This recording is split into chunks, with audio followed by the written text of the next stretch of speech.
আমাকে কথা বলতেই হবে ইনশাআল্লাহ, কারণ আগামীতে আবার আপনাদের সাথে দেখা হবে কিনা আমি জানি না। কথা বলতেই হবে।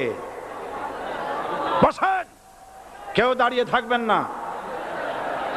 আমি দেখতে পাচ্ছি বাংলাদেশের ভাগ্য আকাশে উত্তর গগনে কালো মেঘ জমা হয়েছে, ঝড়ের পূর্বাভাস লক্ষ্য করছি। যদি মোকাবেলা করতে না পারেন সক্ষম ভাবে, এমন অন্ধকার গাঢ় কালো অমাবস্যার রাত আসতে পারে যার সুবে সাদেক হওয়া অসম্ভব।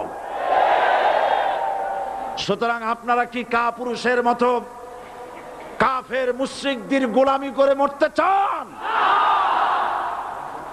বিড়ালের মতো 500 বছর বেঁচে থাকার কোনো লাভ নাই।